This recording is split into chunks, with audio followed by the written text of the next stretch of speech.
Well, I pay tribute to him for making the case for his constituents, and I know the Health Secretary will give it every consideration. Mr. Speaker, the 10-year plan will establish neighbourhood health centres in every community, and that'll make a massive difference, starting in the places where the need is greatest and life expectancy at its lowest. Mr. Speaker, I'm proud that we promised 2 million extra NHS appointments in the first year of a Labour government, and we've now delivered £4 million. And we shouldn't forget that the record investment that made that possible in the budget was opposed by all the parties opposite. Leader of the Opposition, Keir Starmer. Mr. Speaker, can I echo the Prime Minister's sentiments about the horrific terrorist attack of July the 7th? I was pleased to be at the commemoration service on Monday, and in particular, our thoughts are with the families of those who lost their lives, those who had to go on without their loved ones. And Mr. Speaker, I would like to pay tribute to Lord Tebbit, who died yesterday at the age of 94. He was a man of iron integrity and conviction, who by his efforts helped to save our country from the chaos of the 1970s. We all owe him so much. Mr. Speaker, in their manifesto last year, Labour promised not to increase income tax, not to increase national insurance, and not to increase VAT. Does the Prime Minister still stand by his promises? Yes. Mr. Speaker, it is rare. It is rare, yes. It is rare that he's able to give a clear answer, but I'm glad that he has done so, because he also promised, in fact, he boasted that he solved the doctor strike, but only a Prime Minister who was so weak and giving 28% pay rise to doctors, only now we see that they're still voting to strike again. He folds in every negotiation and claims that it is a triumph. Yes, he does. And we saw at the budget, Mr. Speaker, more promises. The Chancellor promised that she would lift the freeze on income tax and national insurance thresholds, because in her words, they hurt working people. Is that still government policy? Mr. Speaker, no Prime Minister or Chancellor is going to write a budget in advance. We are absolutely fixed on our fiscal rules. We remain committed to them. We remain committed to our budget, to our manifesto commitments. I realise that sticking to your fiscal rules and your manifesto commitments is a bit unfamiliar to the party opposite, but it's because of the decisions the Chancellor took, that this government has taken, that we can update the House. £120 billion of inward investment into this country since we took office. Business confidence at a 9-year high. That's longer than the Leader of Opposition has been in Parliament. Deloitte this week saying the UK is now the best place to invest, creating 384,000 jobs. What a contrast to the mess that we inherited from the party opposite. Mr. Speaker, there was no clear answer there. The whole House would have heard him fail to rule out freezing tax thresholds. He could say it in the first question, he could promise, but he couldn't this time round. But what does this mean, Mr. Speaker? He's talking about record investment and more jobs. We know that people are losing their jobs. Unemployment has gone up under Labour every single month since it's their year in office. But what does it mean on this issue of tax thresholds? It means that under Labour, millions of our poorest pensioners face being dragged into income tax for the first time ever. Does the Prime Minister think it is right that struggling pensioners should face a retirement tax? Mr. Speaker, for a Prime Minister or Chancellor to say we're not going to write a budget in advance isn't a Labour thing or a Tory thing. Every single Prime Minister and Chancellor says they won't. We will stick to our manifesto commitments. We will stick to our fiscal rules. This is a language they don't understand, which is why I have to. That's what got us into the problem in the first place. And while she comes here every week to talk the country down, that investment, record investment, £120 billion, that will be good, well-paid jobs across the country. And this investment, Mr. Speaker, is foreign investors who can choose whether to invest in this country. They're choosing to invest in this country now because they have confidence in what this government is doing. Mr. Speaker, investors are fleeing the country. They're fleeing the country. He says he sticks to his manifesto promises. They promised not to put a tax on working people, and then we got the jobs tax. And all we have seen is jobs disappearing. Before the election, the Prime Minister promised, and I quote, "not a penny more on your council tax."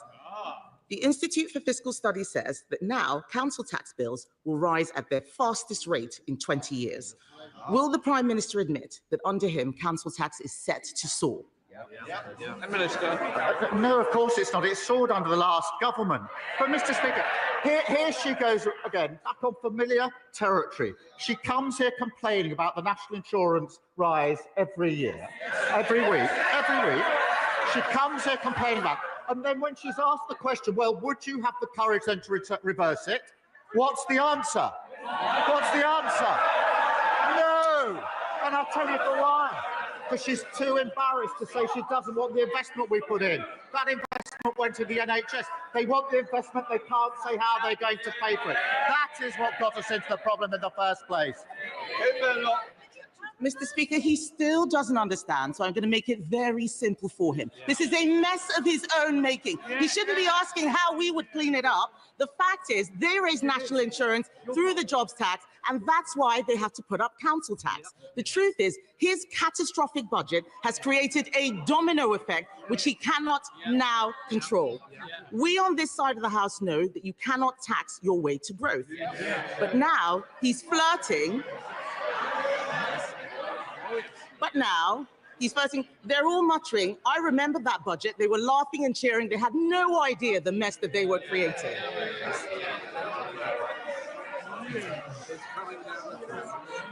They should go and explain to their constituents about why unemployment is going up. But, Mr. Speaker, what is more worrying is that now he's flirting with Neil Kinnock's demand for a wealth tax.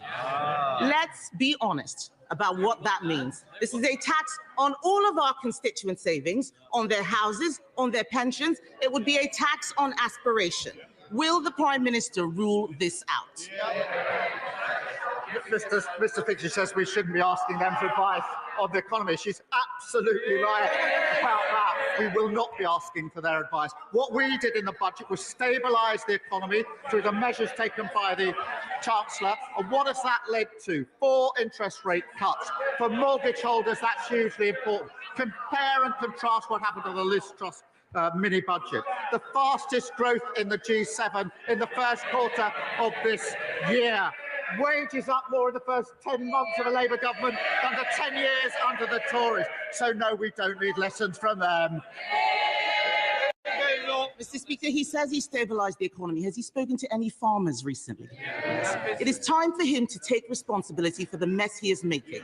He has been in office for a year, and all we see is him congratulating himself on what a fantastic job that he has done. Nobody out there believes it. No, not even them. Not even them. What a weak chair. Mr. Speaker, he's congratulating himself. We can compare records. He talks about the fastest growing economy. We left him the fastest growing economy of the G7. We cut the deficit in every year until the pandemic. We got inflation down to 2%.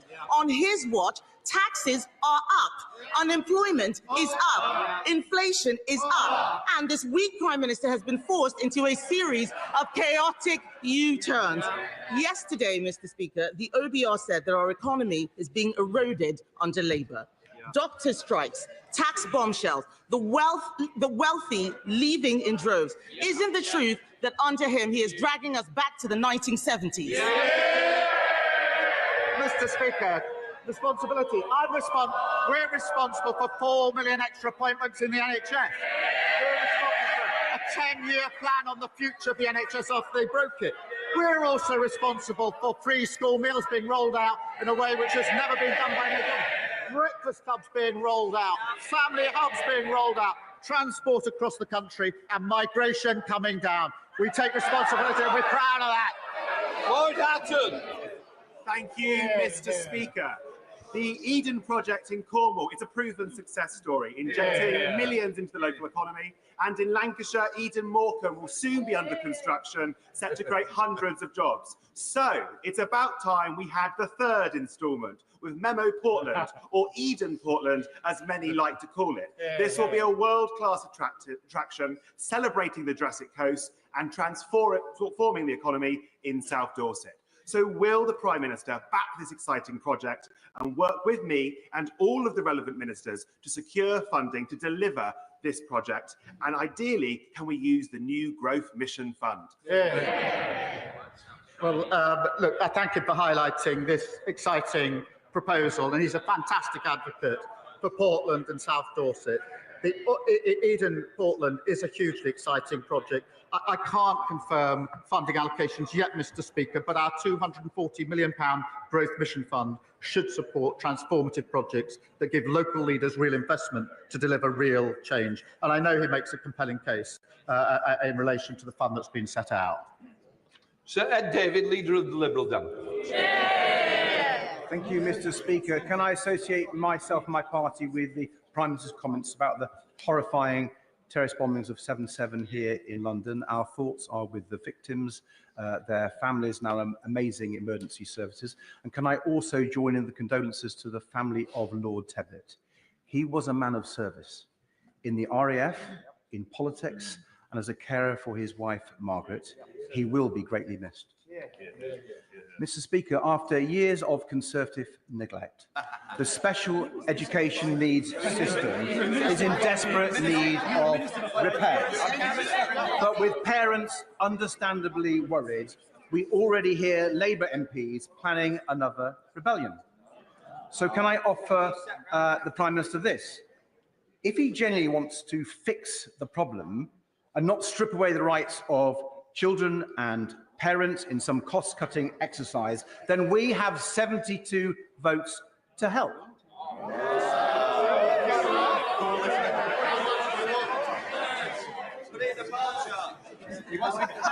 So, will the Prime Minister look at the 5 tests for SEND reform we have published today and work with us to make it happen? Well, Mr. Speaker, it's telling that when he raises the question of the broken SEND system, they laugh at the back of the Tory boxes. They laugh. That's how seriously they take their responsibility. Absolute shame. But as he knows, every week across the House, people raise this issue with me. I think it's been raised more times than anything else. And everyone knows the system is broken. And again, guess who broke it along with everything else? It doesn't work for parents. And it lets down children. So we do need to reform and change it.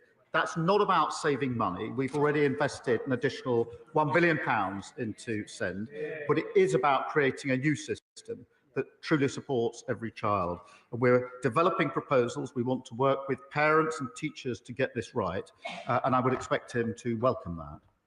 Sir Ed David. Well, I thank the Prime Minister for his reply. We want to work across the House to fix the mess that lay live. We don't want another welfare-style mess this time. We've got to fix this properly for parents and children. Mr. Speaker, the Conservative government badly undermined the security of our borders by ripping up the returns agreement that allowed us to send migrants back to Europe. So I hope the Prime Minister can secure a new returns agreement with France that acts as a real deterrent to stop the boats. And the Conservatives also sent hundreds of millions of pounds to France and got nothing in return. Does the Prime Minister agree that any new funding to the French government must be conditional on them agreeing a returns deal and doing their bit to stop the boats? Mr. Speaker, we're working closely with the French on this issue. We'll only provide funding that delivers for our priorities. We are working closely. We share information to a much greater extent than was the case before. We've got a new specialist intelligence unit at Dunkirk, and we're the first government to persuade the French to review their laws and tactics on the North Coast to take more effective action. I'll be discussing this at meetings with President Macron both today and tomorrow. John Swinger. Thank you, Mr. Speaker. In light of recent events, could the Prime Minister update the House on the work of the COVID Corruption Commissioner? And does he agree with my constituents in Rugby, Bulkington and the surrounding villages that there should be no place in public life for people who exploited the pandemic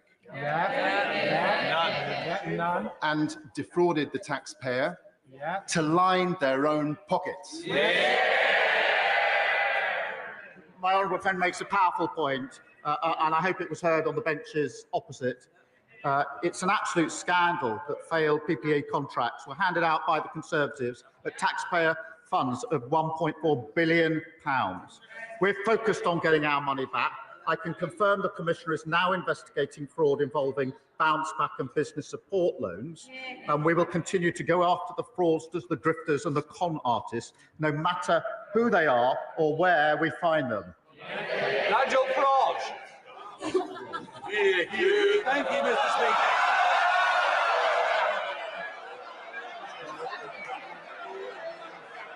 The main reason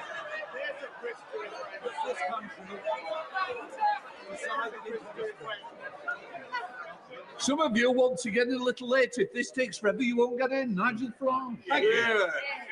The main reason this country wisely voted for Brexit back in 2016, and that included millions of Labour supporters, is because we wanted to take back control of our borders so that we and we alone could decide who comes and settles in our country.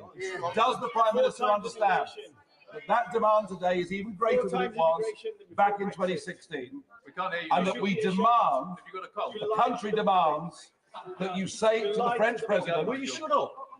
You say to the French President, we will not accept undocumented males across the English Channel, and that you are not dictated to by an increasingly arrogant anti-Brexit French President.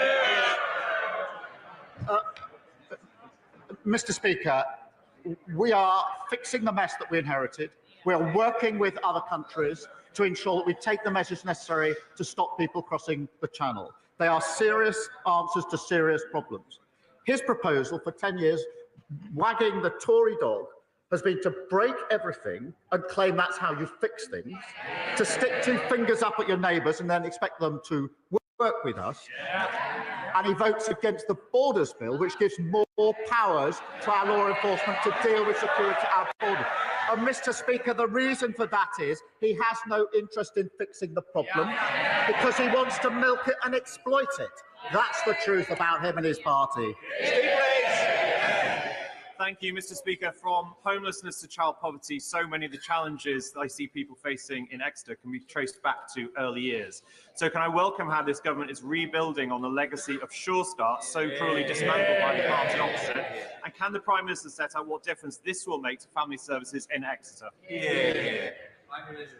Well, I'm grateful to him. I've discussed it with him before. He's a brilliant champion for Exeter.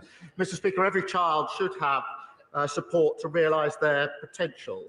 And the party opposite tore up Sure Start and took it out of our communities, an act, in my view, of vandalism that abandoned families and deepened inequalities.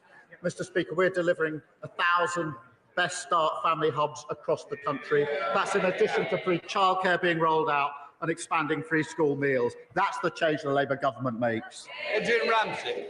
Thank you, Mr. Speaker. Growing numbers of people are joining calls for a wealth tax on the super rich, including former Labour leader Lord Kinnock, and today a former First Minister of Wales, and it transpires the Chancellor herself when she was in opposition.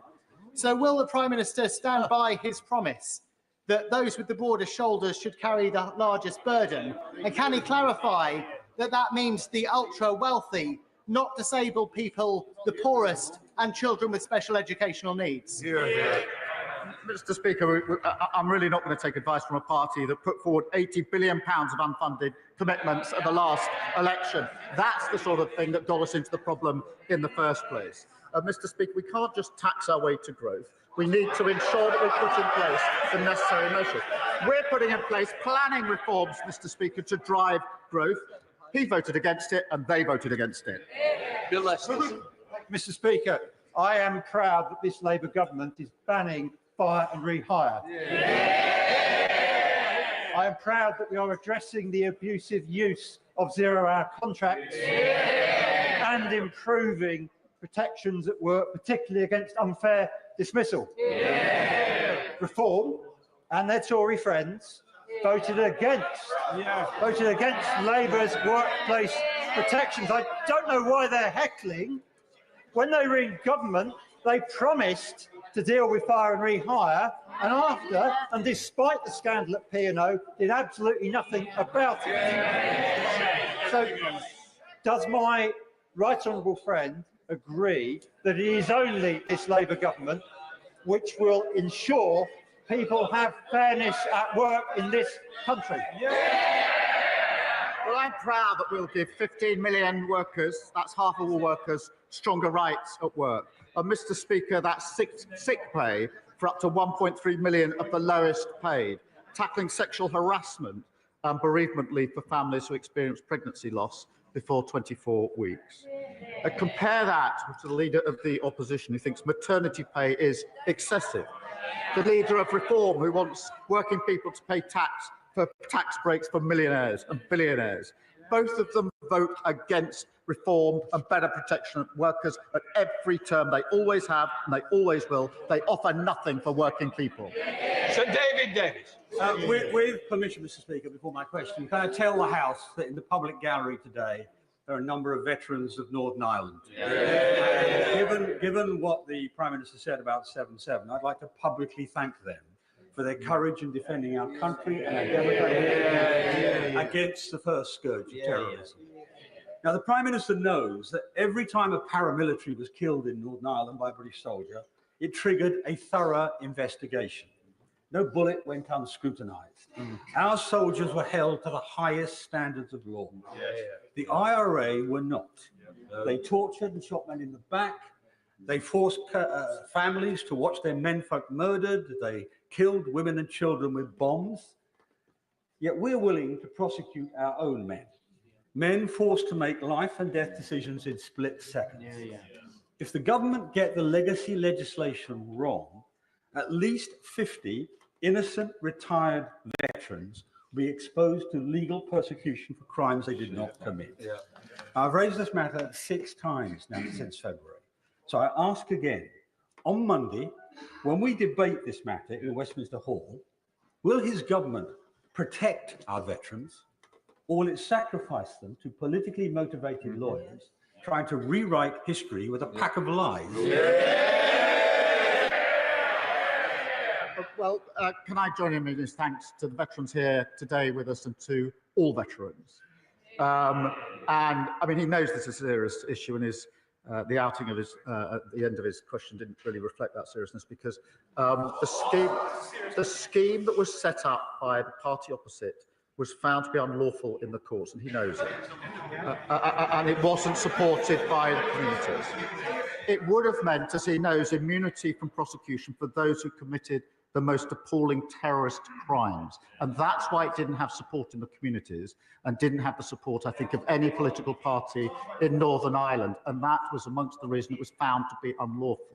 So we have to tread carefully. We have to get this right. And I'll work with him on that, but we don't get there by cheapening the debate. We will look at the address.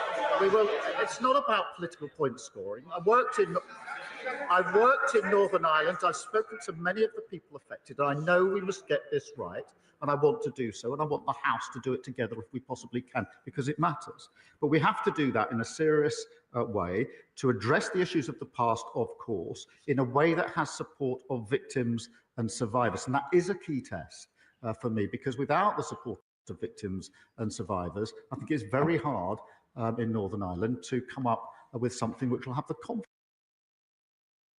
confidence of everybody in Northern Ireland, which is why we have to work in the way we do. In advance of the new legislation, the Secretary of State for Northern Ireland continues to engage with veterans and their communities to ensure that legacy mechanisms are fair, that they're lawful and they're proportionate. And I'll continue to work with him and others in the House, because the most important thing is not scoring points but getting it right. Luke Murphy. Thank you, Mr. Speaker. Last week I published a report which revealed the terrible legacy left by the party opposite on the NHS locally. Kids in Basingstoke waiting 210 days following a referral for access to mental health services, 3 times the national average. So I welcome the publication of the 10-year plan last week, led by the Prime Minister, to be delivered by a Labour Health Secretary, made possible by a Labour Chancellor. But can I ask the Prime Minister what more the government is able to do to close that gap in mental health services locally and ensure that every kid in Basingstoke has access to the very best mental health services? Well, I thank him for that. The party opposite failed to give children the support that they need. The 10-year plan that we put forward will rewire our NHS and transform mental health services.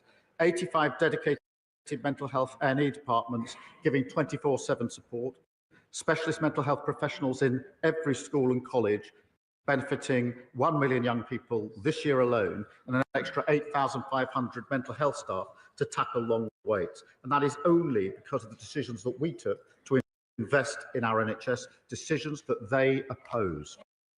Jess Brown-Fuller. Thank you, Mr. Speaker. I'm going to add to the many calls that this Prime Minister has already heard about the broken SEND system. I met with head teachers and SENCOs in my constituency of Chichester last week. They all told me the same thing, that the SEND system is broken, it's adversarial, parents are at breaking point, there are not enough spaces in specialist schools, and the EHCP process is long, it's harrowing, and it's often degrading. Now, I know the government are exploring their options, but will he take the Liberal Democrat calls to introduce a national body for SEND so that we can end the postcode lottery and fix this problem for good? Well, I thank her for raising this issue, and I know it's of concern to her and to many people across the House. The system we've got is broken. It's not serving anyone well. We've got to reform it, and I set out in an earlier answer the steps that we are taking. We will share those with the House, and I hope that we can get the greatest support possible for the reform that I think everybody here knows has to happen. Thank you, Mr. Speaker. I'm delighted at the spending review commitment of £445 million for Welsh Rail. A new station at Megrunundy will take cars off the congested M4, offer greener journeys and open doors for local residents without a vehicle to get jobs. And it's great value for money due to the track and infrastructure that's already in place there. Does the Prime Minister agree with me that Megrunundy is an excellent candidate to be the first Burn station built so it can start serving local people? Well, it's so good to see strong Labour MPs standing up for Wales and her constituency. She makes her case. I can't confirm the plans yet, but we will consider recommendations from the Burns Commission, which includes a proposal for a new station in her constituency. I'm delighted, Mr. Speaker, just this week we set out a major road and rail schemes across the country, the A66, Newark Bypass, Midlands Rail Hub, creating tens of thousands of jobs, new homes and better journeys for millions of travellers. Thank you, Mr. Speaker. In the past few weeks, I've spoken to 5 people from my rural constituency of North Devon who have been forced to remove their own teeth with pliers or with amateur surgical kits bought online because they are unable to find an NHS dentist. What would the Prime Minister say to those people, Mr. Speaker? And when will the government banish this dentistry crisis to the history books where it belongs? Well, Mr. Speaker, another shameful legacy from the party opposite, with 1 in 4 adults struggling with NHS care and tooth decay as the most common reason for hospital admissions for children aged 5 to 9 under their watch. We are fixing this, Mr. Speaker, and I can set out what we're doing. We're rolling out 700,000 urgent and emergency appointments. We're reforming the dental contract and recruiting more dentists and newly qualified dentists to practice in the NHS for a minimum period. All of that only made possible because of the investment we put in the budget, which they all opposed. Melanie. Thank you very much, Mr. Speaker. Tax evasion, money laundering, illicit goods, illegal working all undermine our high streets like Freeman Street in my own constituency, undermine local business confidence and challenge community cohesion. That's a reality around the country because of the explosion of vape shops, fake barbers, Harry Potter shops, American candy stores. Will the Prime Minister commit to working with his cabinet to bring in a national strategy to tackle the scourges of the high street and restore high street confidence? Well, she's right to highlight this issue, Mr. Speaker. In March, we saw a major crackdown against criminals using high street businesses to launder money, and with almost 400 properties securing freezing orders over bank accounts totalling more than £1 million and arresting 35 individuals. There's much more to come, and I thank you for highlighting this really important issue. Sir Ashley Fort. Thank you, Mr. Speaker. The Prime Minister was elected on a promise to smash the gangs. He said he would reduce small boat crossings. He said he would close asylum hotels. Why are all these issues going wrong? Mr. Speaker, we are fixing the problem that they said they'd take control of borders and they lost it. We're working hard with our allies. We want to bring forward more powers for our law enforcement of the borders through our borders bill to give them the powers they need to take the job and deal with it. And what did they do? They voted against a confected argument. Patrick Curley. Thank you, Mr. Speaker. Tomorrow evening sees the annual National Police Bravery Awards. 3 of the officers nominated this year are 3 of the officers who were first on the scene of the tragedy in my Southport constituency last summer. So will the Prime Minister join me in paying tribute to Sergeant Gregory Gillespie, Constable Luke Holden and PCSO Timothy Parry, who are with us in the gallery today, for their immense bravery in the face of evil. And just like our brave officers will always protect and defend us when we need them to, does he agree with me that this government will always support our brave officers in return? Well, can I start by saying that the thoughts of the whole House, of course, are with the families of those that lost their little girls and all those affected by this terrible incident. I would like to put on record our heartfelt thanks to all of those who responded and those that are with us today: Sergeant Gregory Gillespie, PC Luke Holden, PCSO Timothy Parry. These officers ran towards danger to protect young lives, Mr. Speaker. I have met a number of them, and it is truly humbling to see the bravery and professionalism that they brought to their job that day and every day.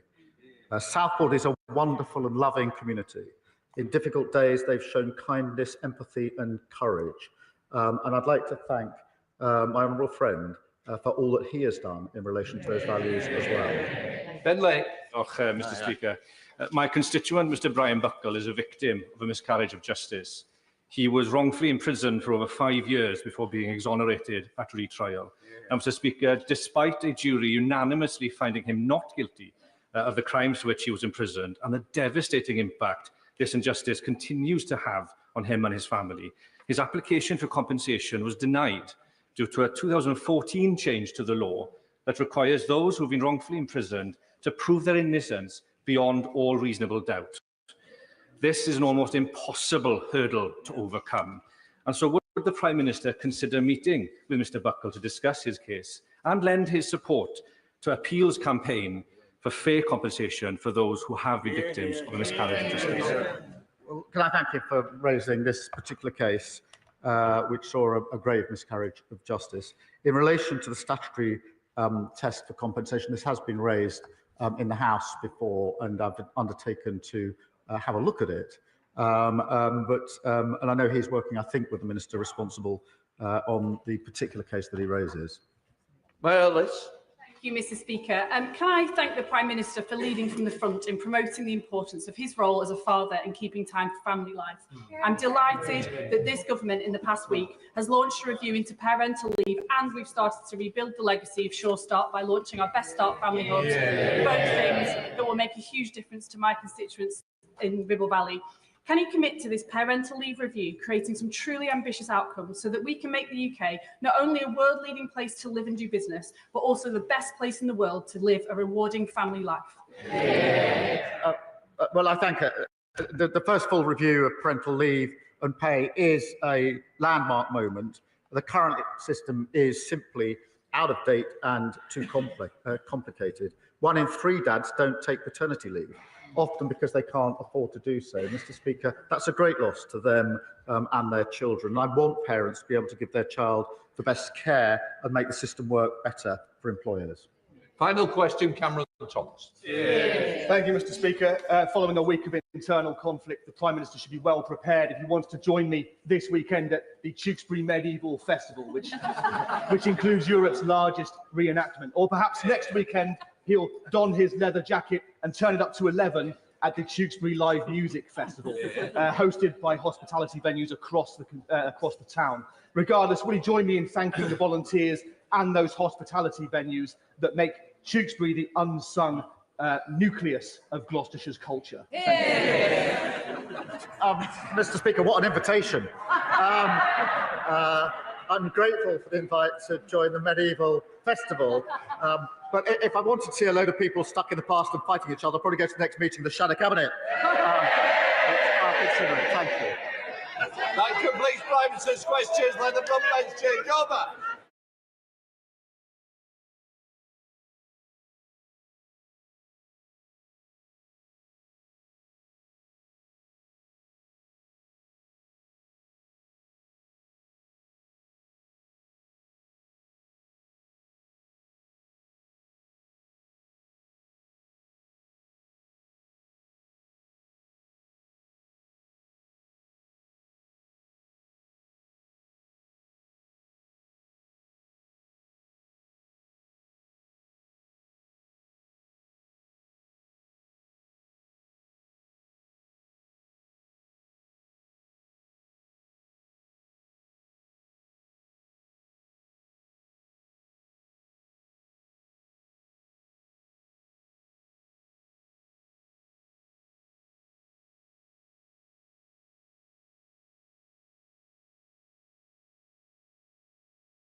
you.